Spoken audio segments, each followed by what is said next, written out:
Good morning dear students. आज हम लोग 11 class UP board Hindi medium में जो टॉपिक करने जा रहे हैं वो है क्वेश्चन नंबर 6 शॉर्ट क्वेश्चन का। शोषण गुणांक पर टिप्पणी लिखिए अथवा शोषण गुणांक किसे कहते हैं, गूदेदार और रसीले फलों में शोषण गुणांक कितना होता है, शोषण क्रियाओं में विघटित होने वाले पदार्थों के शोषण गुणांक का विवरण दीजिए अथवा विभिन्न शोषण पदार्थों के शोषण गुणांक का उल्लेख कीजिए अथवा शोषण गुणांक किसे कहते हैं, कार्बनिक अम्लों व वसा में शोषण गुणांक का क्या मान होता है अथवा शोषण भागफल से आप क्या समझते हैं, शर्करा तथा वसा के शोषण गुणांक RQ का उल्लेख कीजिए। आंसर है डियर स्टूडेंट्स, इसका शोषण गुणांक हेडिंग नोट करेंगे हम। शोषण क्रिया में विमुक्त कार्बन डाइऑक्साइड तथा अवशोषित ऑक्सीजन गैसों के आयतन का अनुपात शोषण गुणांक कहलाता है। शोषण गुणांक RQ इज इक्वल टू विमुक्त कार्बन डाइऑक्साइड का आयतन अपॉन प्रयुक्त ऑक्सीजन का आयतन। ठीक। शोषण गुणांक शोषण आधार रेस्पिरेटरी सबस्ट्रेट की रासायनिक प्रकृति पर निर्भर करता है। जैसे फर्स्ट पॉइंट है, कार्बोहाइड्रेट के लिए पूर्ण ऑक्सी शोषण में यह इकाई के रूप में होता है।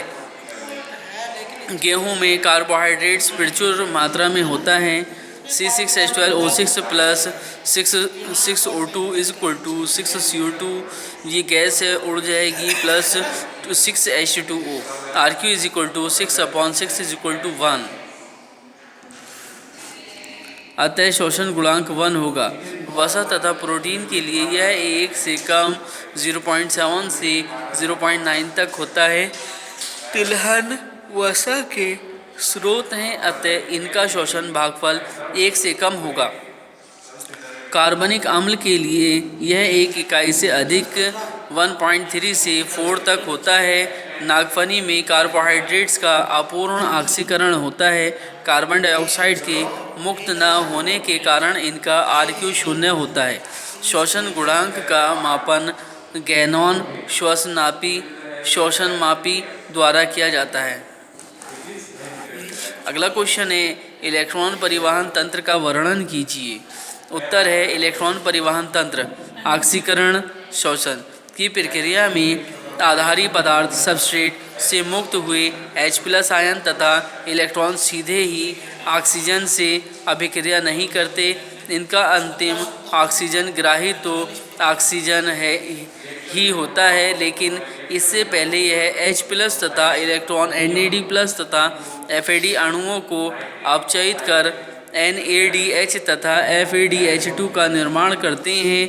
यह अपचयित सहकारक रिड्यूस्ड कोफैक्टर्स अपने इलेक्ट्रॉन्स को स्थानांतरण अणुओं व इलेक्ट्रॉन ग्राही तंत्र को स्थानांतरित कर देते हैं। यह इलेक्ट्रॉन अभिग्राही व स्थानांतरण अणु ट्रांसफर मॉलिक्यूल्स विशिष्ट क्रम में माइटोकॉन्ड्रिया की भीतरी झिल्ली पर व्यवस्थित होते हैं। इन पदार्थों का यही विशिष्ट व्यवस्थित क्रम इलेक्ट्रॉन परिवहन अधिगमन तंत्र या इलेक्ट्रॉन ट्रांसपोर्ट चेन कहलाता है। इनका माइटोकॉन्ड्रिया झिल्ली पर क्रम निम्न प्रकार होता है। FMN arrow COQ arrow CYTB arrow FES arrow COQ कुष्मांक CYT एरो इसके आगे ही arrow CYTC arrow CYT A to A से लेकर के A3 तक O-। इस परिवहन तंत्र के कुछ एंजाइम्स NADH व FADH2 से इलेक्ट्रॉन्स व कुछ मामलों में प्रोटॉन्स भी प्राप्त करते हैं। एक एंजाइम से यह इलेक्ट्रॉन क्रमबद्ध रूप से अगले व फिर उससे अगले पदार्थ को स्थानांतरित किए जाते हैं।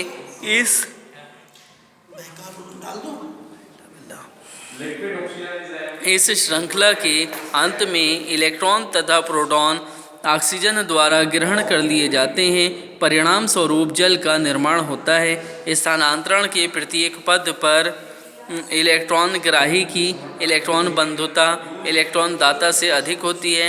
इलेक्ट्रॉनों की इस अधोगामी गति डाउनहिल गति में ऊर्जा उत्पन्न होती है। इस ऊर्जा का प्रयोग माइटोकॉन्ड्रिया के मैट्रिक्स में उपस्थित हाइड्रोजन आयन का स्थानांतरण माइटोकॉन्ड्रिया के बाह्य कोष्ठक आउटर कंपार्टमेंट में करने हेतु होता है।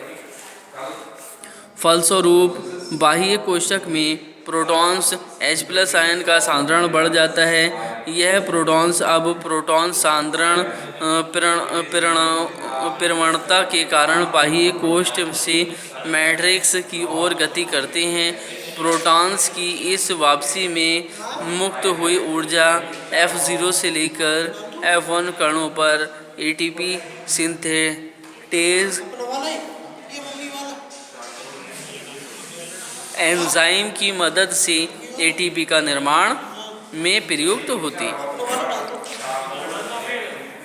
अगला क्वेश्चन हमें नोट करना है विस्तृत उत्तरीय प्रश्न का। श्वसन से आप क्या समझते हैं? पौधों में ऑक्सीशोषण की क्रियाविधि का वर्णन कीजिए, अथवा श्वसन क्रिया के क्रेब्स चक्र का वर्णन कीजिए, अथवा ग्लाइकोलाइसिस क्रिया का वर्णन कीजिए, अथवा ट्राइकार्बोक्सिलिक अम्ल चक्र TCA साइकिल की प्रक्रिया का वर्णन कीजिए। यह प्रक्रिया कोशिका के किस भाग में होती है? आंसर में हेडिंग है श्वसन। जीवित कोशिकाओं में सामान्य ताप पर भोजन का जैव रासायनिक ऑक्सीकरण में अवशोषण कहते हैं। इसके फलस्वरूप जैविक क्रियाओं के लिए ऊर्जा प्राप्त होती है। कोशिकीय श्वसन की क्रिया मुख्यतः दो पदों में पूरी होती है। First is glycolysis, second is Krebs चक्र। ग्लूकोज के ऑक्सीकरण से रासायनिक बंध टूटते हैं, अतः ग्लूकोज में उपस्थित रासायनिक ऊर्जा परिमुक्त ऊर्जा के रूप में निकलती है, जो ATP के साथ संयोजन कर ADP एडिनोसिन डाइफॉस्फेट के साथ संयोजन कर, मतलब इसके साथ जुड़ कर के ATP it means adenosine triphosphate का निर्माण करती है। कोशिकीय कणों हेतु ऊर्जा एडिनोसिन ट्राइफॉस्फेट से प्राप्त होती है। इस ऊर्जा को बंध ऊर्जा कहते हैं। ऑक्सीकरण की उपस्थिति में होने वाले शोषण को ऑक्सीशोषण कहते हैं, एरोबिक रेस्पिरेशन कहते हैं। सारांश से में इसे निम्नलिखित समीकरण द्वारा प्रदर्शित किया जा सकता है। इक्वेशन है C6H12O6 plus 6O2 plus 38 ADP arrow is equal to 6CO2 plus 6H2O plus 38 ATP। Glycolysis या EMP पथ।